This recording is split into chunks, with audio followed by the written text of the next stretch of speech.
Who can the Seattle Seahawks sign from outside free agency to make their team better for 2025?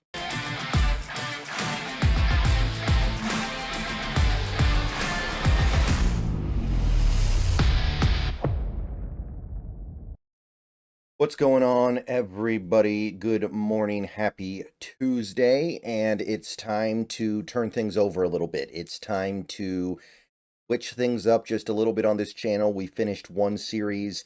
Now we're going to start opening up another. Today's going to be kind of a buffer day where we take it easy, and there might only be a couple of videos on the channel. And then tomorrow, we really dive in on outside free agency. Very important part of the offseason that people tend to overlook, partially because I think people are so excited for the draft that they want to skip free agency to get to the draft. So mentally, they just want this to be over with.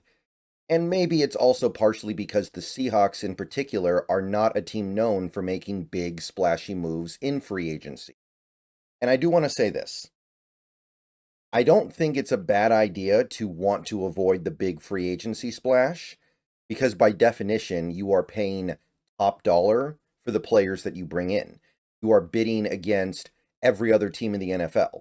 There could be 31 other teams who desire the talents of the same player that you're going after. So it's almost inevitable that you end up paying as much money as possible for whatever it is he's going to bring. I've called free agency, specifically outside free agency, where you go when you fail to develop your own talent and draft your own talent. And I do think there's some truth to that. But the reality is, most teams have some failures in the draft. And when you have some failures in the draft, you have to make up for those failures by signing free agents. And some of the time you're going to be signing your own free agents, which tends to be a little bit easier and cheaper. But either way, you're going to be shelling out some serious money to retain or go out and get these players. So we're going to talk a little bit about that today. I'm not going to get into any specifics in this video, but specifics are coming. Maybe more specifics than most people need, but I like to be exhaustive when I do these series. So here's how it's going to work. Once the series actually gets underway, which should be tomorrow, it would only not be tomorrow if something crazy happened later today or tomorrow that superseded it. But let's understand where the Seahawks sit as of right now in theory, because it's where they sit at a certain place now, but they could sit in another place very soon. What I mean by that is, if you've been following my little path series where I lay out an off-season path for the Seahawks in terms of extending, releasing, restructuring, re-signing players, I currently have them at a place where, and I firmly believe I did not do anything unreasonable. I firmly believe I didn't do anything over the top, unrealistic, unfair, or just generally wild. I think I kept things very simple. I think I kept things very, if anything, common sense. I got to a place where the Seahawks would enter the free agency period with $39.5 million in salary cap space. 39.5. And it could very easily get to a little over 40 if you just cut costs in a couple of little places, shave a couple $100,000 here, save a couple $100,000 there. The actual number is probably around 40 million. Now, look, you're going to have to devote a significant chunk of this cap to paying your rookies, your draft rookies, and your UDFAs. You're going to have to devote some of this money to paying your practice squad because they do come off the salary cap. You're going to have to earmark some of this money to cover you in the event of injuries during the season, so you can sign players or promote players off the practice squad. But even if you account for all that, and even if you assume that this team is going to err on the side of caution when it comes to protecting themselves against those costs, you are still talking about somewhere around minimum $20 million to spend in open free agency. Probably closer to 22 or 23. even if you only call it 20 million, that is $20 million that you have nothing else to spend on. That 20 million is either going to go to the outside free agents or it's going to just sit there and roll over into 2026, which might be an acceptable option if the team wants to punt on 2025, but that doesn't seem to be the direction they're going. If they do go that direction, this conversation changes, but with them not punting on 2025, the only thing that makes sense to do for a team that is in good faith trying to produce the best possible result for the season is to spend that money on outside free agents. And if it sounds like $20 million won't go that far, it absolutely can. You have to be willing to sign players to multi-year deals.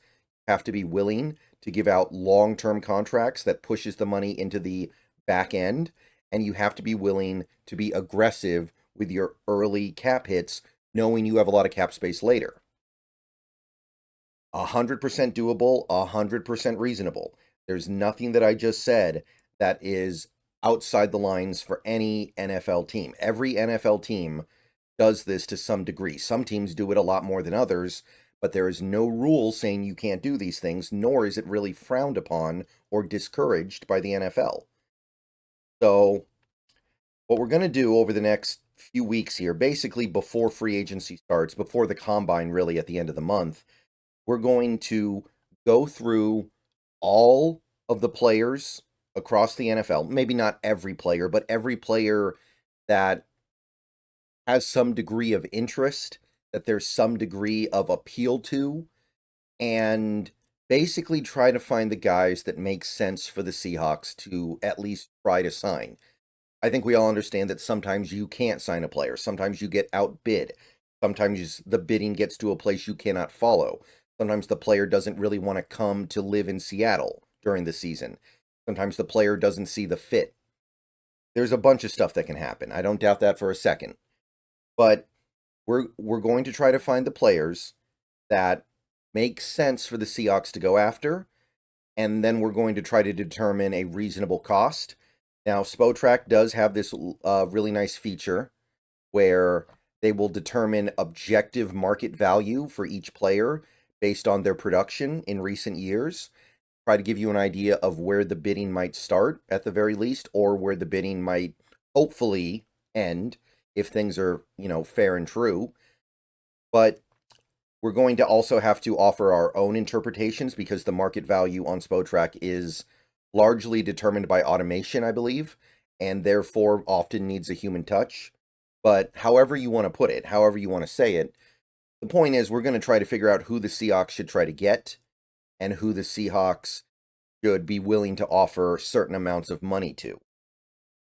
So we're going to go position by position, and I figure we should start with the positions that the Seahawks have the greatest amount of need in. So when we had that video yesterday where we looked at the spreadsheet determining what positions the Seahawks had highest levels of needs at, we'll start there. And then we'll go through, and we will eventually go through the positions where the Seahawks don't have a need.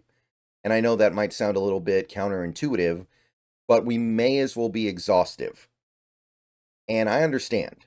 We're going to go through hundreds of players over the next couple weeks. The Seahawks are only going to sign a few.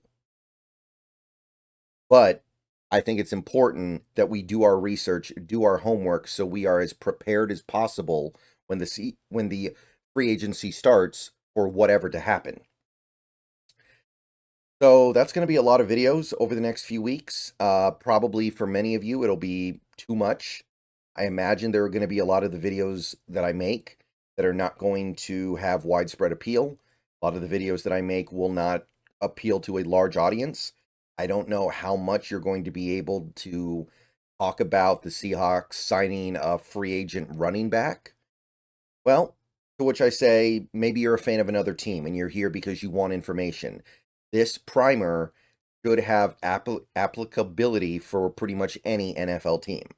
So if you're here and you happen to be a fan of another team, I hope I can still help you, right?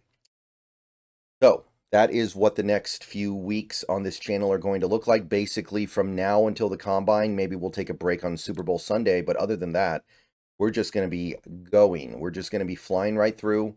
We're going to be taking a look at as many players as I can, trying to determine value, trying to determine the fit, and then we say, hey, that might be a guy to look at. That's a guy to consider signing. That's a guy to go after. And we'll be as ready as the team, hopefully, by the end of this. A couple other notes real quick. There will be a Bleacher Report stream tomorrow. We're going to be talking about this free agency stuff a good amount, I think. So if you're not already over on Bleacher Report, download the app, make an account, and be ready for it. I will be posting the link later, probably today and tomorrow, and probably again right before the show starts. So try to be there. You have to download the app. I know it's a little bit, you have to go through a few steps, but please do it. And there will probably not be a Hawk's Nest collaboration stream this week because there's nothing really to talk about right now. We already did the Kubiak show. We're going to wait until we get a little bit closer to free agency and the combine before we have anything to say. So thank you for watching. Go Hawks. And yeah, that's how things are going to work on this channel for the next few weeks. It's not going to be the content that everybody digs into, but some of it should be appealing to everybody. Remember, this stuff comes before the draft. I know you're more excited for the draft. Have to do this first. All right. I will see you guys later. Go Hawks. Have a good day.